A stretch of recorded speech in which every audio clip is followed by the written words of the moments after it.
Bonjour à tous et bienvenue dans cette nouvelle vidéo, j'espère que vous allez bien. Je vous retrouve aujourd'hui pour vous partager les 6 essentiels modes de la Parisienne au printemps. Alors c'est une vidéo que je fais à chaque saison, j'ai fait une version été, une version automne ainsi qu'une version hiver et il manquait du coup plus que la version printemps que je voulais vous faire du coup aujourd'hui. Donc c'est parti, 6 essentiels modes du look de la Parisienne au printemps.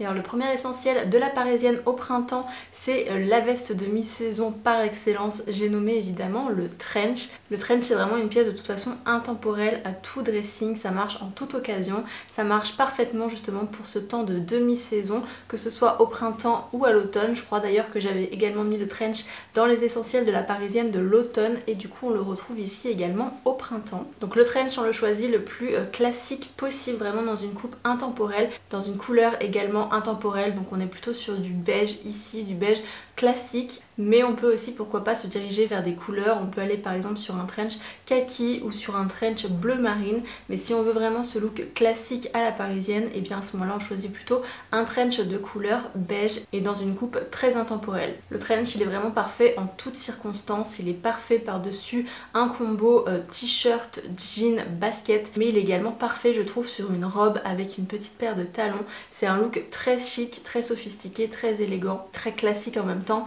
très intemporel, et c'est tout ce qu'on veut de toute façon quand on veut copier le look de la Parisienne. Deuxième essentiel mode de la Parisienne au printemps, c'est une maille fine, et là vraiment on a toute une variété de mailles possibles. On voit beaucoup par exemple de mailles assez féminines, donc avec des détails en fait assez féminins, que ce soit par exemple des bords festonnés ou alors des petits volants peut-être sur le décolleté ou sur les manches, mais on est en fait plutôt sur une maille qui est du coup assez fine et qui est surtout assez ajustée, assez près du corps, qu'on va pouvoir rentrer à l'intérieur de son jean ou à l'intérieur de sa jupe. On a vraiment rangé les mailles un petit peu plus épaisses qu'on pouvait trouver justement en automne, les mailles vraiment en laine.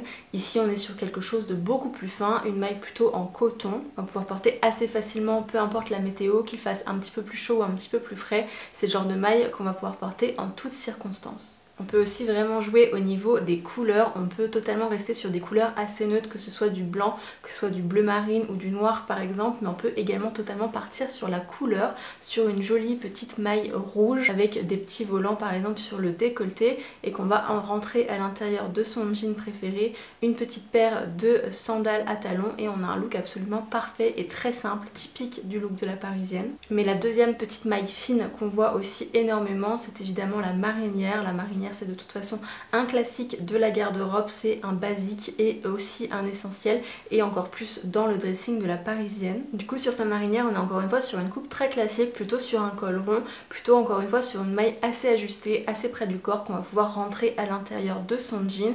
Et là au niveau des couleurs on fait un petit peu ce qu'on veut, c'est vrai qu'on voit beaucoup de couleurs classiques, c'est-à-dire de l'écru avec des rayures bleu marine, mais on voit aussi beaucoup l'inverse, c'est-à-dire un fond bleu marine avec des rayures écrues. On peut également partir sur un fond noir ou alors sur des rayures rouges, voilà c'est vraiment comme on veut, mais pour le coup la marinière est vraiment un des essentiels de la Parisienne au printemps puisqu'elle rentre en fait dans cette catégorie des mailles fines qu'on va pouvoir porter à cette période là de l'année qui est encore un petit peu une période de transition. Parce qu'on n'a pas forcément toujours envie d'avoir les bras à l'air, et bien on peut porter justement cette maille fine qui fait office finalement de couche un petit peu plus chaude. Troisième essentiel de la Parisienne au printemps, et pareil c'est une pièce dont je vous ai déjà parlé dans l'édition été il me semble, c'est le jean wide leg, donc un jean qui est assez haute et qui a surtout des jambes très évasées. C'est un jean qu'on voit beaucoup à cette période là de l'année tout simplement parce que c'est une coupe de jean finalement qui va beaucoup avec les chaussures qu'on porte à cette saison, et d'ailleurs je vous parlerai des chaussures un petit peu plus tard dans cette vidéo, mais ce jean là on le veut taille haute, assez taille haute puisqu'on veut cet effet justement un petit peu vintage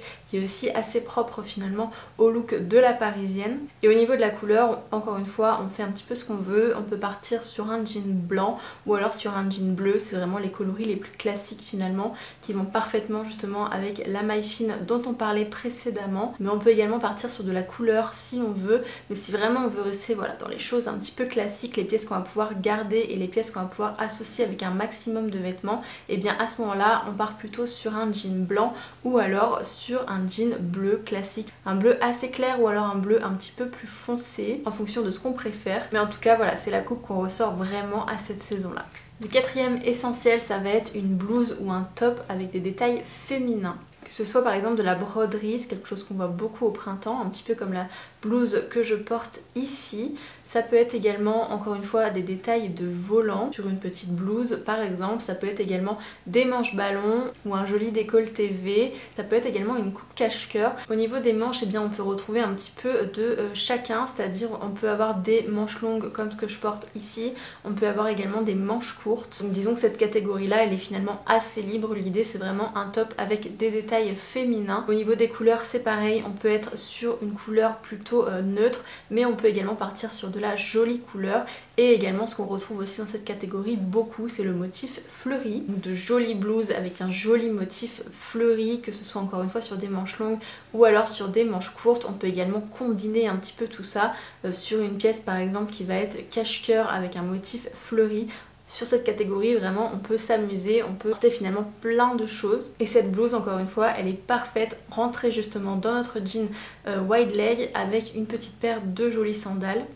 Elle marche aussi très bien avec un jean droit, si vraiment vous préférez par exemple la coupe droite, ça marche complètement aussi. Et elle est aussi parfaite par exemple sur une jupe. Donc voilà pourquoi c'est un essentiel du dressing de la Parisienne au printemps. Cinquième indispensable, et là on va parler de la jupe midi. Donc là on a le choix encore une fois sur plusieurs coupes. En général ce qu'on voit le plus c'est plutôt une jupe midi qui va être assez droite, assez classique encore une fois, avec cet esprit un petit peu vintage, avec une fente par exemple sur l'avant et puis des petits boutons sur le côté, ou alors un laçage au niveau de la taille. Une jupe qui va être unie ou qui va être à motif fleuri, encore une fois pourquoi pas. Mais on voit aussi beaucoup de jupes midi plissées, c'est encore quelque chose d'assez classique, assez féminin également et qui se marie très bien aux pièces dont on a parlé précédemment, donc en l'occurrence la petite maille fine ou la jolie blouse, c'est de toute façon des combos qui sont très faciles à faire. Mais on peut également porter cette jupe midi avec un t-shirt assez simple ou alors avec un petit caraco et puis un petit blazer par exemple sur le dessus.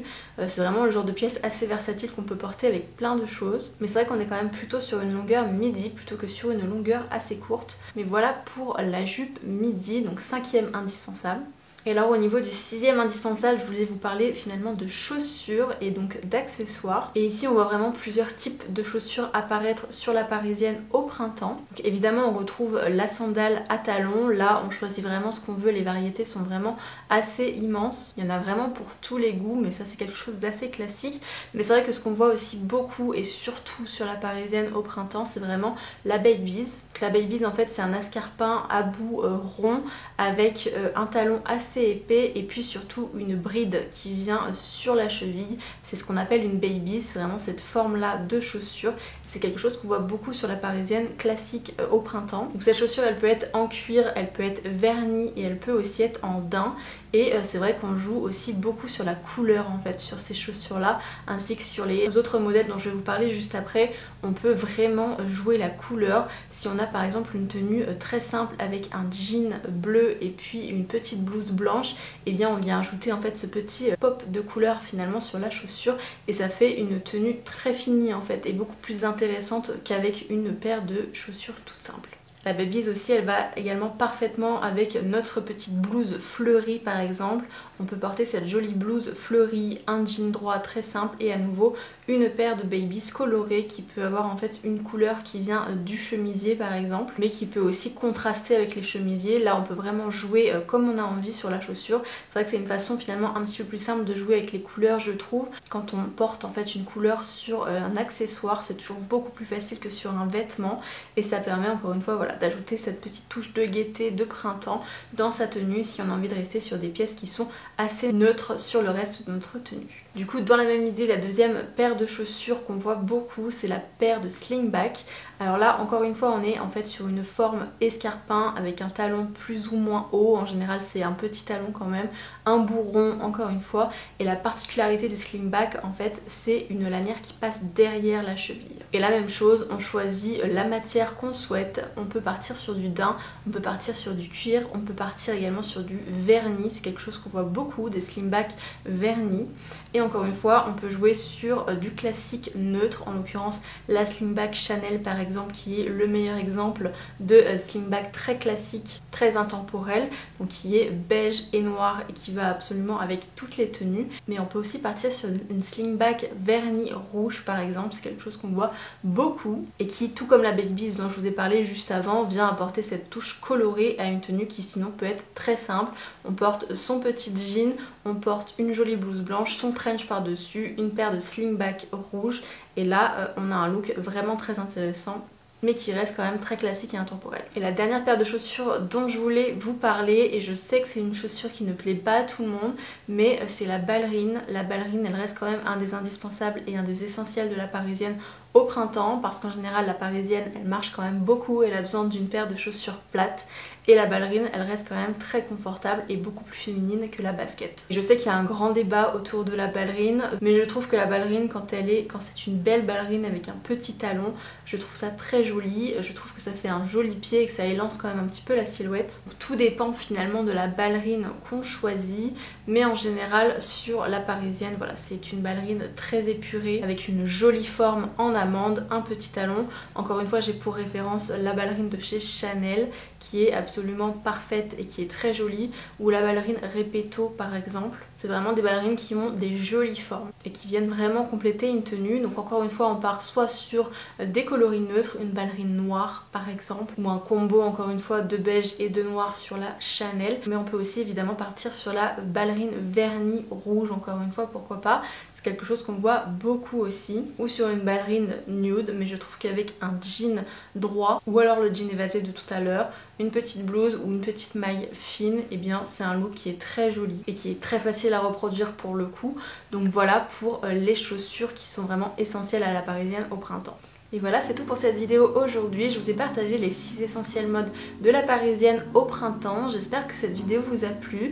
Si c'est le cas, n'hésitez pas à me laisser un j'aime, un commentaire et à vous abonner à ma chaîne pour voir davantage de vidéos de ma part. Je poste ici des vidéos mode 2 fois par semaine. Donc n'hésitez pas à vous abonner pour ne rien louper de mes futures vidéos. Et en attendant, je vous retrouve très bientôt pour une prochaine vidéo. Ciao!